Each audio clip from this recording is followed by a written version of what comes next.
예, 오늘 사부 예배 나오신 여러분들을 주님의 이름으로 축복합니다.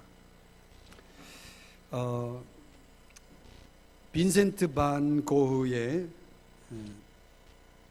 유명한 그 명언들이 있는데 그 중에 이런 말이 있습니다. 우리가 무엇이든 시도해 볼 용기가 없다면 그 인생이 어떻게 되겠는가? 라는 말입니다. 우리가 무엇이든 시도해 볼 용기가 없다면 우리 인생이 어떻게 되겠는가? 여러분, 아무것도 하지 않는 인생이 어떻게 되겠습니까? 오늘 성경은 느헤미야 11장으로 우리가 왔는데요.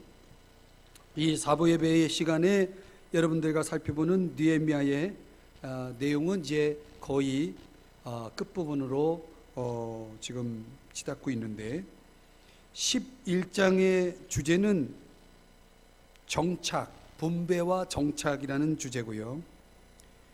그리고 우리가 다음 주에 살펴볼 12장은 성벽 봉헌식이 있고요. 그리고 13장은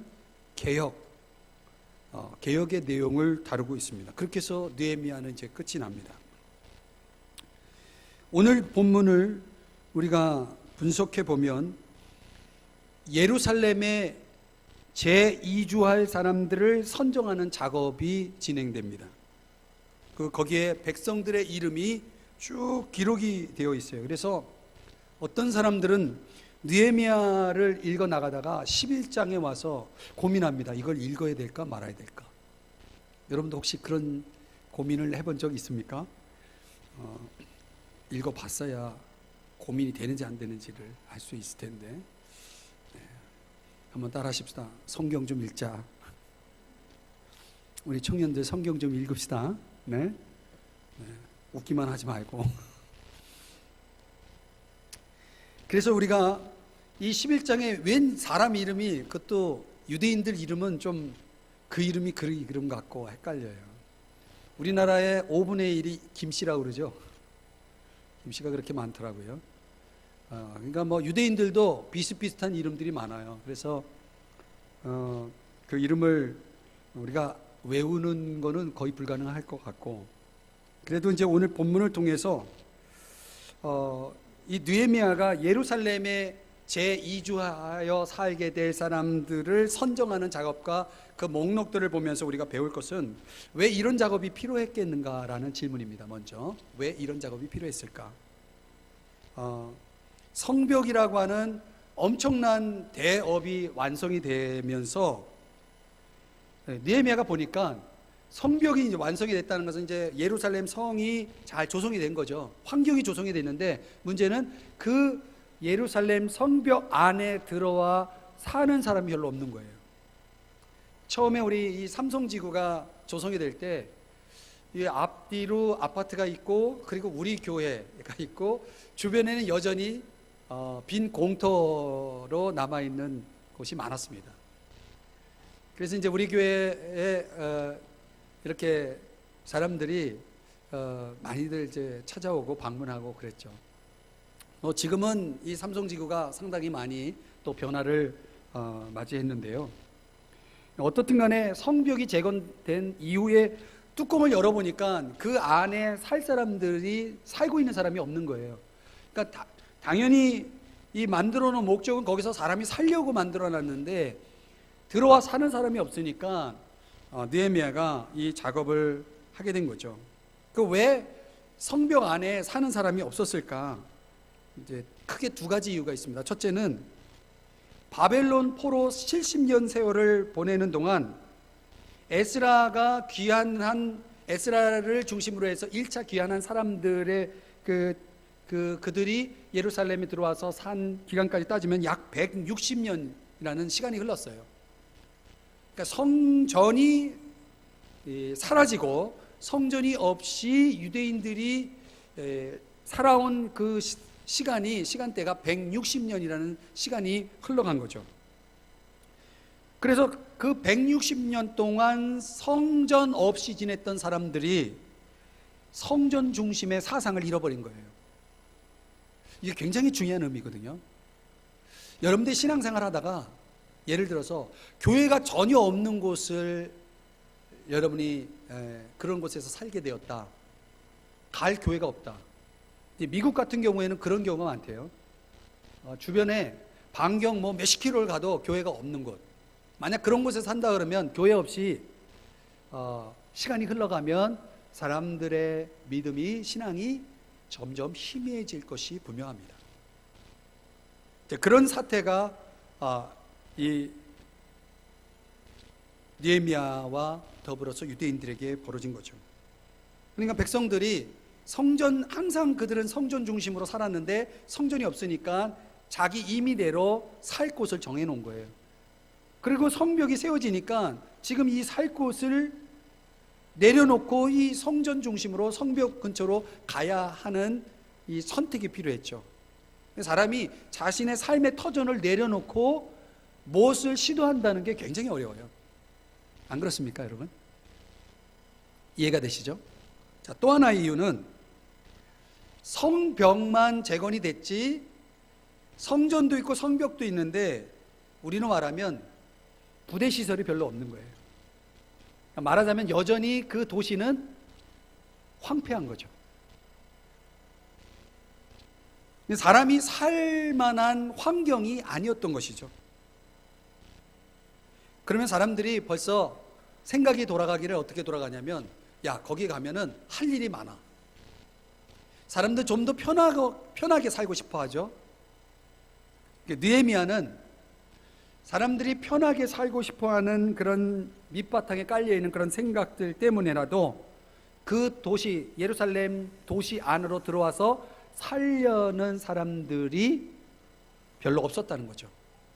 그래서 느헤미야는 그들의 감독으로서, 지도자로서 특단의 조치를 취하게 됩니다. 어떻게? 강제 이주를 시키는 거죠. 강제 이주. 그래서 1절 2절의 말씀에 보면 그 성벽 안에 들어와 사는 사람들을 강제적으로 입주를 하게 하는 그런 부류와 자원해서 입주하도록 하는 그 부류 사람들로 그 예루살렘 성벽을 채우게 합니다. 자, 일명 예루살렘 거주민들의 이야기입니다. 그래서 오늘 여러분들과 같이 예루살렘에 거주한 사람들에 대한 관찰을, 묵상을 통해서 같이 몇 가지 교훈을 나눠볼게요. 첫 번째는요, 예루살렘에 거주한 사람들, 그들의 대부분은 어떤 사람들이었는가? 1절, 2절을 보시면요, 거기 안에는 세 그룹이 들어가 있습니다. 세 그룹. 첫째는 이미 그 안에 소수이지만 그 안에 들어와 사는 사람들, 이미 거주해 있는 사람들 한 그룹이 있고요. 두 번째는 오늘 1절, 2절의 말씀에 보면 제비를 뽑게 합니다. 제비를. 그래서 성벽 밖에 사는 사람들에게 제비를 뽑아서 그 제비는 무엇을 곧 의미하냐면 하나님이 여기 들어와서 살래나 보다. 그래서 제비를 뽑아서 그 제비에 선택된 사람들은 이제 하나님의 뜻이라 여기고 예루살렘 성 안에 들어와 살게 되는 거죠. 그러니까 하나님의 뜻에 따라서 들어온 사람들. 그런데 또 한 그룹은 자원해서 들어온 사람들. 우리는 그런 건 소용없다. 상관없이 내가 내 마음에 그냥 스스로 내가 선택해서 들어가 살겠다 해가지고 들어온 사람들. 제가 이제 전도사 시절에요, 신학교, 제가 다니던 신학교 근처에서 살았는데, 제가 이제 사역한 곳은, 신학생으로서 사역을 하게 된 곳은 인천에 있는 한 교회였어요. 개척한 지 얼마 안 되는 교회인데 그 교회가 인천에 있어요. 근데 하나님이 자꾸 마음에 부담감을 주시는 게 뭐냐면 교회 근처로 이사를 가라는 거예요, 저한테. 근데 저는 그 당시 신학생이었기 때문에 우선순위가 공부에 있었는데, 개척교회다 보니까 너가 도와야 할 일들이 많으니까 공부하는 시간 외에 가서 그 목사님 목회를 좀 도와라 하면서 이사를 갈 것을 자꾸 부담감을 주세요. 근데 제 마음은 교회 근처로 가고 싶지 않은 거예요. 그래서 제가 아내랑 이야기를 했어요. 여보, 자꾸 이런 부담감이 있는데 우리가 가야 될지 말아야 될지 마음이 자꾸 결정이 안 된다. 그래서 아내와 합의하에 우리 제비 뽑자. 그래서 2장을 만들어 놓고 이렇게 주머니 같은 데다 넣었어요. 하나는 이사 간다, 하나는 여기서 그대로 산다. 그 2장을 넣고서 제비를 뽑았어요. 기도하고 하나님 뜻대로 하겠습니다. 그래서 제비를 뽑았는데 뭐가 나왔을까요? 이사 간다가 나오는 거예요. 그래서 제가 아무래도 이거 잘못된 것 같다. 그래서 아내에게 다시 말했어요. 다시 뽑자. 복불복이에요. 이게 나오든 저게 나오든. 그래서 이번에 뽑으면 진짜 이걸로 결정하자. 그래서 막 흔들어서 다시 뽑았어요. 근데 또 뭐가 나왔냐면 이사 간다. 또 나온 거예요. 그래서 어쩔 수 없이 정말 이게 내 뜻이 아니고 주님의 뜻이라면 주의 길을 가는 사람이 주님께 순종 안 해서 되겠습니까? 그래서 교회 근처로 가게 됐죠. 저는 이제 교육전도사이기 때문에 일주일에 주말과 주일만 가서 봉사를 해도 될 그런 신분이었지만은 새벽에 차량 운행도 하고 정말 열심히 그렇게 봉사를 했더니 하나님이 3년 만에 이제 제가 신학교를 졸업하게 되고 신대원을 졸업하게 되면서 하나님이 저를 서울에 있는 한 교회로 이렇게 인도해 주셨어요. 저에게는 그 3년이라는 하나님의 뜻에 순종하여 가게 된 그 교회가 그리고 그 이사를 가게 된 과정과 그리고 그 섬김의 시간들이 지금에 와서 이렇게 시간이 많이 흘러서 돌아봤을 때 하나님이 나를 이렇게 축복하시려고 인도하시려고 나를 이끌었구나 나중에 깨닫게 되었죠. 종종 우리가 신앙생활을 하다 보면요, 내가 원하는 것과 하나님이 원하신 것 안에서 충돌이 일어날 때가 있어요. 하나님은 이렇게 원하는데 나는 정반대의 방향으로 가고 싶어하는 그런 상황이 벌어질 때가 있어요. 근데 오늘 느헤미야 이 성경 안에서 어떤 장면을 우리에게 보여주냐면, 사람들이 자기가 원하는 것에 따라서 자원해서 정말 스스로 하나님이 기뻐하시는 쪽으로 가는 사람도 있지만, 그렇지 않고 정말 억지로 어쩔 수 없이라도 하나님의 뜻에 순종하여 가는 사람들이 있더라는 것이죠.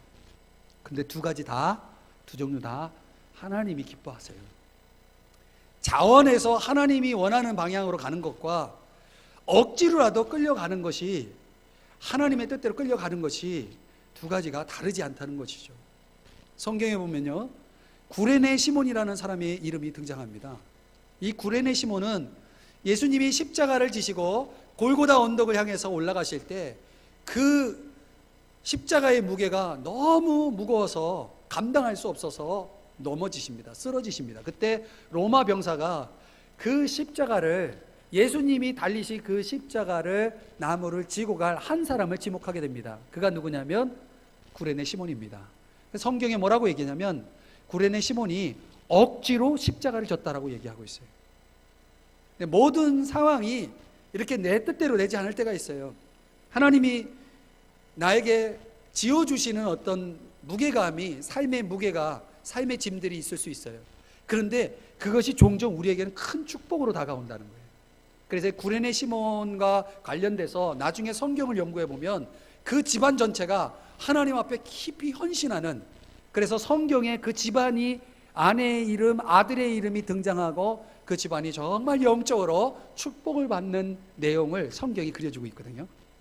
사랑하는 여러분, 오늘 예루살렘에 거주하게 된 이 무명인들의 교훈이 우리에게 던져주는 것은 뭐냐면, 하나님의 뜻을 따라서 자원하든 억지로든 간에 그 뜻을 살아가는 것이 저와 여러분의 삶의 축복이 된다는 사실입니다. 믿으시기를 바랍니다. 2절을 보실까요? 오늘 성경 2절을 보면 그렇게 해서 하나님의 뜻을 따라 순종해서 억지로든 자원해서 들어갔든 간에 그 예루살렘 성전에 들어가서 살게 된 사람들이 뭘 받게 되냐면 복을 받게 돼요. 그 성 밖에 살게 된 사람들이 그 성 안에 들어가게 된 사람들을 향해서 뭘 빌어요? 2절을 보세요. 뭘 빌었다고요? 성경을 보셔야죠. 복을 빌었다라고 말하고 있어요. 여러분, 사람이 살면서요, 사람들 앞에 손가락질 당하면서 사는 사람이 있고 사람들의 축복을 받으면서 사는 사람들이 있어요. 여러분은 어떤 삶이 좋은가요? 복을 빌어주는 삶, 누군가로부터 복을, 축복을 받는 삶, 이런 삶이 좋지 않겠습니까? 여러분, 우리가 하나님의 뜻 가운데로 들어가면은 이런 일이 벌어진다는 거예요. 사람들로부터 궁극적으로는 축복을 누리면서, 축복을 받으면서 살게 되는 거죠. 어떤 유의 그룹에 속해 있느냐? 나는 과연 하나님의 뜻을 따라가고 있느냐? 하나님의 부르심에 얼마만큼 나는 순응하고 있느냐? 다른 사람이 나를 볼 때 아, 저 사람 정말 축복하고 싶어 하는 그런 삶을 살고 있는가? 오늘 예루살렘에 거주한 무명인들의 교훈이 첫 번째로 그런 내용입니다. 어떻든 저와 여러분은 하나님의 뜻을 따라서 축복을 받는 삶이 되시기를 주의 이름으로 축복합니다. 두 번째는요, 10절부터 14절은 성전 안에서 이제 하나님을 섬기는 그룹이 등장합니다. 그러니까 성벽 안에 살고 있는 사람 중에도 여러 그룹으로 나눠져요. 첫 번째 그룹은 어떤 그룹이냐면 10에서 14절까지 내용을 보면은 우리로 말하면, 현대적으로 말하면 예배 사역에 헌신한 그룹들이 등장합니다. 그리고요 15절서부터 보면은요, 레위인들이 성전 밖에서, 성전 안에서 섬기는 사람들과 성전 밖에서 여러 가지 관리적인, 행정적인 사역으로 서포트를 하는 그런 사람들 그룹이 또 나옵니다. 지금 제가 설명드리는 것은 여러 가지 그 직급과 직분과 이름들이 있는데 그런 걸 생략하고 제가 요약해 드리는 거예요. 10절에서 14절은 성전 안에서 섬기는 사람들, 15절 이하 19절 내용까지 보면은, 뒤로 보면은 성전 밖에서 섬기는 사람들. 그 다음에 17절을 한번 가보시겠습니다. 여러분 17절, 오늘 성경 17절, 거기 한 사람의 이름을 한번 주목해 보세요. 17절 어떤 사람의 이름이 나오냐면 맏다냐. 뭐 그냥 들으면은 맞다냐, 맞냐, 뭐 이런 이름으로 대충 연상해서 여러분 기억하시면 돼요. 맏다냐라는 이름이 나오는데요, 유독 이 사람에 대해서 조금 소개하는 내용이 길어요. 도대체 이 사람을 왜 성경은 이렇게 더 주목하고 있을까? 여러 사람이 있는데 그 중에 조금 더 설명을 부연하고 있는 이 맏다냐라는 사람, 도대체 어떤 사람인가 한번 주목해 보십시다. 여러 사람이 있는데 성경은 이런 사람을 주목하다라는 것이죠. 어떤 사람? 맏다냐 같은 사람. 보면 이 사람은 성전 안에서 뭐 하는 사람이냐면 기도하는 사람. 성전 안에서 기도하는 사람. 여러분, 이 자발적인 무명인들 가운데는요, 맏다냐라고 하는 사람과 같은 이런 부류의 사람들이 등장합니다. 그러니까 맏다냐의 전공은 뭐냐면 무릎 꿇고 기도하는 일입니다. 하나님은요, 이 공동체 속에 있는 사람 중에 누구를 아주 중요하게 다루고 있냐면 무릎 꿇는 사람, 기도하는 사람. 왜 그들이 중요할까요?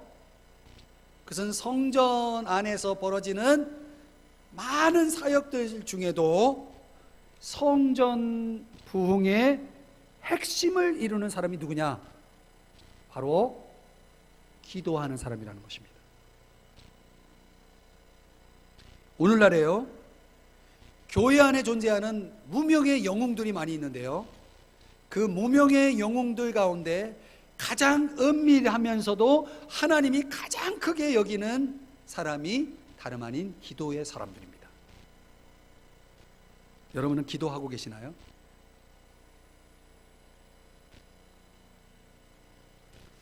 반대로 물어볼게요. 여러분은 진정 기도의 용사를 만나본 적 있나요? 한 자매님이요, 어느 교회의 이야기인데, 그 자매님은 성경을 엄청나게 읽는 분이에요. 그러니까 성경을 보통 많이 읽는 정도가 아니에요.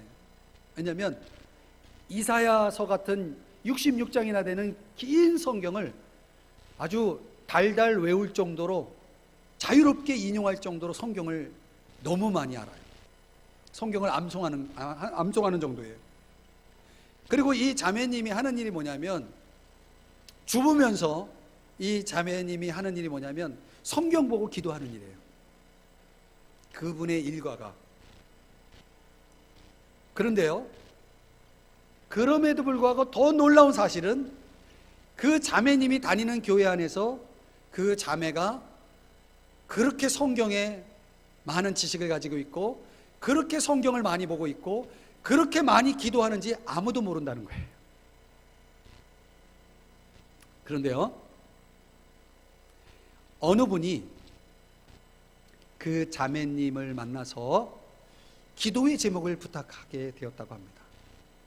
그런데요, 그 자매님이 작은 수첩을 꺼내더래요.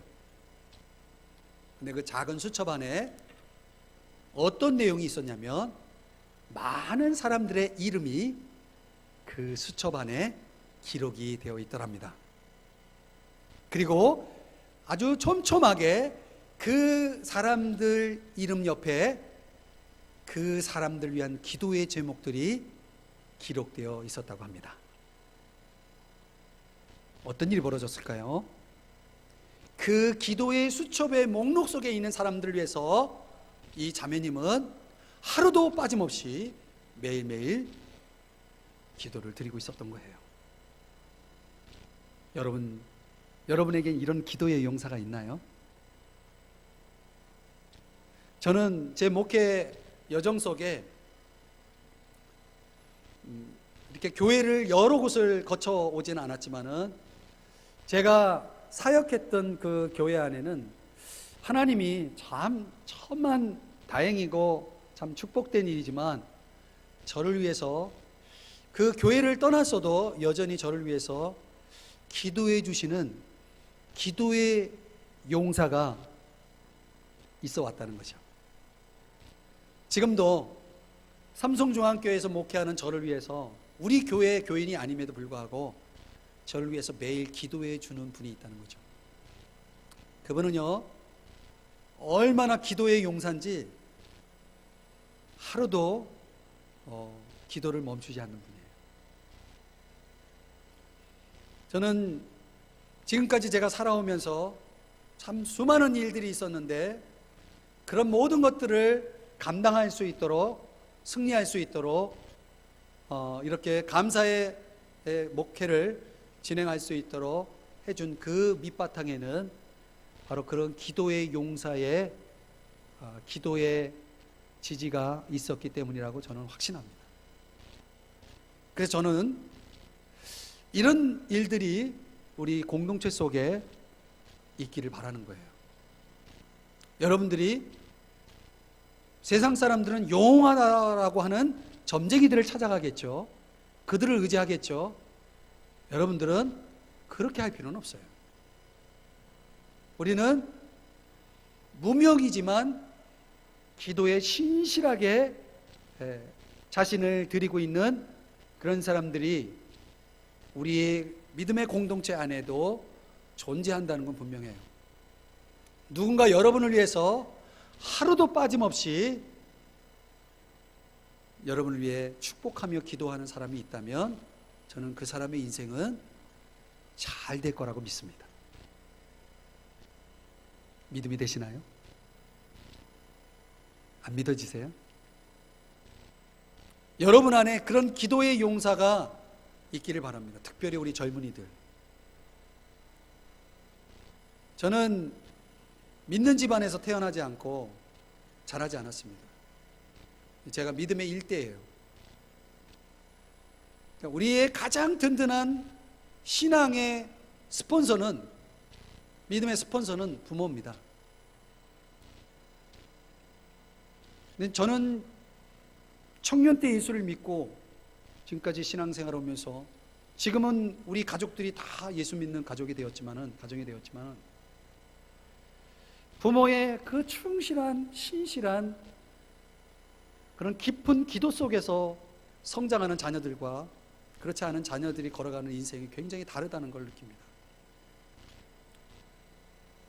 그럼에도 불구하고 그런 환경 속에 있지 않는 사람들이 정말 부모의 심정으로 우리 청년들을 축복하면서 기도하는 사람, 그런 기도의 스폰서가, 후원자가 있다면 그는 엄청난 부모로부터 물려받는 유산은 없어도 그 인생은 정말 축복된 인생 길로 나아갈 것이라고 저는 믿습니다.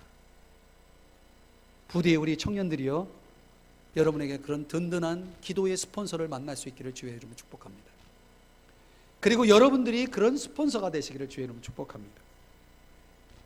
오늘 이 한 자매가 보여주었던 이 기도의 삶이 우리들에게 필요한 거죠. 이름하여 현대판 마따냐가 필요하다는 거죠. 우리에게도 마따냐의 길이 필요하고 마따냐의 만남이 필요하다는 거죠. 무명인의 교훈이 그렇습니다.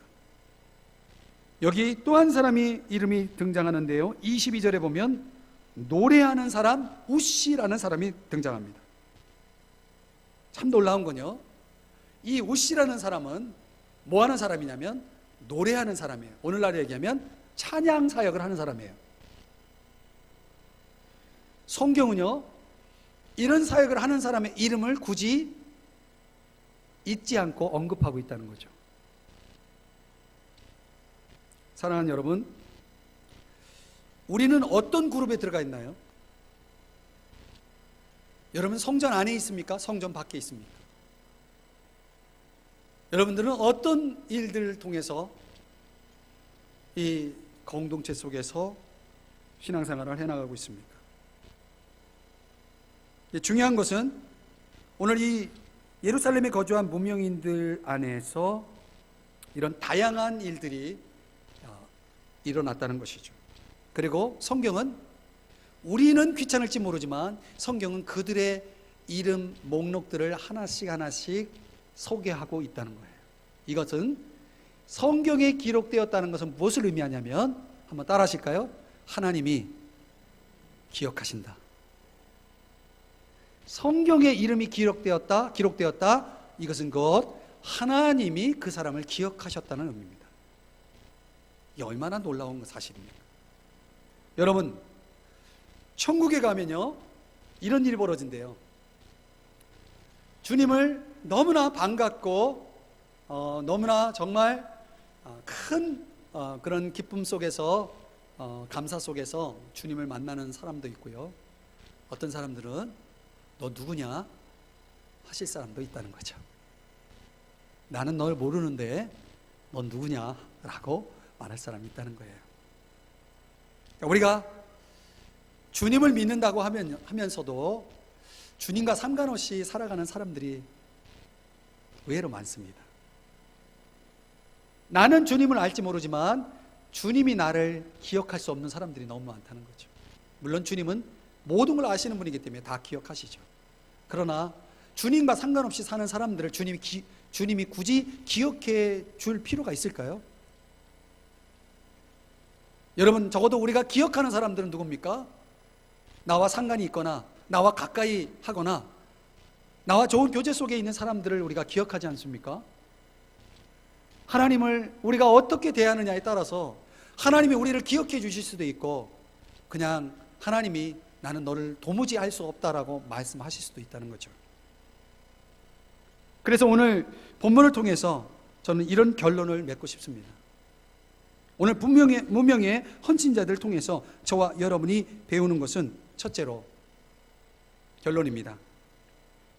우리가 가지고 있는 재능들을 하나님의 인정을 위해서 사용하라는 것입니다. 사람들의 인정이 우리가 살아가는 동안 필요할 수는 있습니다. 그러나 필수는 아니에요. 적어도 저와 여러분이 믿음을 갖고 있다 그러면 우리들이 반드시 패스해야 될 과목이 있는데, 그건 뭐냐면 하나님께 인정을 받는 것입니다. 하나님이 인정하지 않는 것은 궁극적으로 잘 살았던 삶이 아니라는 것입니다. 두 번째로요, 사랑으로 일하라는 것이죠. 사랑으로 일하라. 여러분, 사랑이 없으면, 오늘 오전에도 고린도전서 13장 말씀을 나눴지만, 사랑이 없다면 모든 일이 불가능해요. 아무것도 의미가 없어요. 우리가 무엇을 한다는 것이 그저 일에 불과할 것이지만 그것이 어느 누구에게 의미를 줄 수는 없습니다. 하나님에게도 그렇습니다. 뭘 하든지 오늘 청년들이 나와서 여기서 찬양을 한다면 그 찬양이 주님을 사랑하면서 나올 수 있기를 바라요. 여러분이 주님을 위해서 무엇을 하든지 간에 그것은 사랑으로만 가능해야 한다는 것입니다. 그래서요, 히브리서 6장 10절에서 중요한 말씀을 하고 있는데, 사랑으로 섬긴 일을 하나님이 잊어버리지 않는데요. 모든 섬김을 하나님이 다 기억하지는 않습니다. 그러나 사랑으로 섬긴 일은 하나님이 기억하신다라고, 잊지 않겠다라고 약속하고 있어요. 믿으시기 바랍니다. 여러분이 하나님을 사랑함으로 여러분이 섬기고 있다면 하나님 반드시 그것을 기억하실 겁니다. 하나님이 기억한다는 것은 하나님이 그분을 인정하신다는 거죠. 세 번째로, 상은 하나님께만 기대하라는 것입니다. 상은 하나님께만 기대하라. 세상 사람들은요, 겉을 보고 박수를 쳐주죠. 그래서 우리가 세상 사람들 앞에 박수받고 인정받고 싶어서 열심히 살지는 모르겠습니다. 그러나 세상 사람들이 박수를 쳐줘도 하나님이 박수를 쳐줄지는 몰라요. 그건 모를 일입니다. 그러니까 우리의 최후의 상은 진실성에 기초하여서 결정되는 것이지 사람들의 박수에 의해서 결정되지 않습니다. 여러분, 뭐든지 사람들의 박수를 위해서 하지 마십시오. 대중의 박수가 여러분이 하나님 앞에서 과연 상을 받는가라고 하는 것을 결정하지 않을 것입니다. 이 대중의 철학이 시대의 사조이긴 하지만 하나님은요, 대중들의 그 갈채에 전혀 관심이 없고 하나님의 관심은 저와 여러분의 중심에 있다는 사실을 잊지 마시기 바랍니다. 하나님이 우리 중심을 보시는 분이거든요. 예수님의 가르침이 어떤 가르침이 있냐면, 사람에게 보이려고 너희 의를 행하지 않도록 주의하라. 왜냐하면 이미 그런 사람들은 이 땅에서 상을 받았기 때문이다. 이렇게 얘기합니다. 마태복음 20장에서는요, 너희 중에 으뜸이 되고자 하는 자는 너희의 종이 되어야 한다라고까지 말씀하셨습니다. 우리가 할 수만 있다면 우리는 우리가 하는 것에 대해서 사람들 앞에 내 공적을 드러내고 자랑할 필요가 없습니다. 그럴 경우에는 종종 우리는 사람들로부터 주어지는 명성과 인정의 유혹에 빠지게 돼 있어요. 그래서 결과적으로는 우리가 하나님 나라에서 받을 상이 사라지고 맙니다. 뭐든지 은밀하게 이루어지는 것이 남는 법입니다. 제가 과거 저희 어머니 네가 하신 일이 생각나서 말씀을 드리고 말씀을 결론을 맺겠는데요. 원고에는 없지만 갑자기 생각난 예화예요. 저희 어머님이, 제가 집에선 장남입니다. 어느 날 이 아들이 갑자기 졸업을 앞두고 신학을 하겠다고, 예수 믿는다고 신학을 하겠다고 이렇게 나오니까, 일반대 나온 아들이 갑자기 그 길을 가겠다고 하니까 좋아할 부모는 없죠. 그러나 반대는 하지 않았어요. 시간이 좀 지났을까요? 제가 믿음 생활을 하고 저희 어머니에게 이런 일이 있었대요. 저는 몰랐던 내용이지만 나중에 어머님이 그런 말씀을 하시더라고요. 아들이 이렇게 은혜 받고 저렇게 변화돼서 주의 길을 가는 모습을 보면서 갑자기 감사의 마음이 들더래요. 그래서 저희 어머니가 그 감사를 좀 표현하고 싶은데 갑자기 떠오른 게, 우리 아들 은혜 받은 교회를 찾아가야 되겠다라고 생각이 됐대요. 주말에. 굉장히 큰 교회입니다. 몇만 명 모이는 교회인데, 그 주말에 찬양대원들이 이렇게 연습하는 그런 시간인데, 저희 어머니가, 옛날 교회는 이 융단이 깔려 있죠. 카펫이 이렇게 이렇게 깔려 있잖아요. 근데 어머니가 가 보니까 거기에 중간중간에 껌이 더덕더덕 붙어 있더래요. 근데 그 순수한 저희 어머니가 너무 감사해서, 너무 눈물 나게 감사해서, 내가 이 교회 와서 기도하러 왔다가 그냥 갈 수 없겠다 해서 그 카펫에 언제 묻었는지 모를 그 껌들을 하나하나 제거하고 집에 오셨다는 얘기를 하더라고요. 그 뭐 큰 교회니까 이렇게 관리하시고 청소하시는 분 다 있습니다.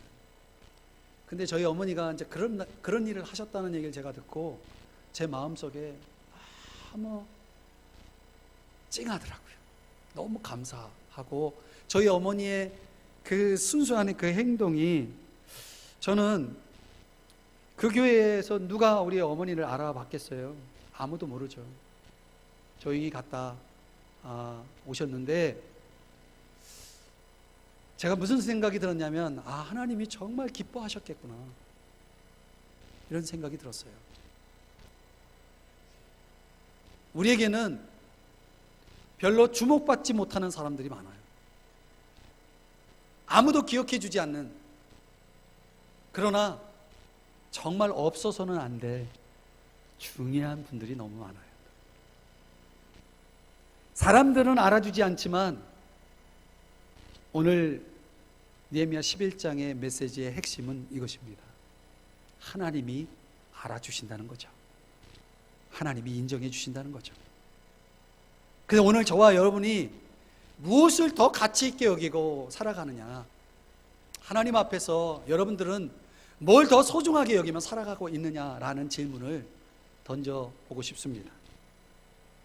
말씀의 결론은 결국 우리를 주목하시고 또 우리를 기억해 주시고 또 우리에게 모든 것을 부어주신 그 하나님 앞에 우리가 진실하게 성실하게 살아갈 이유가 충분히 있다는 것이죠.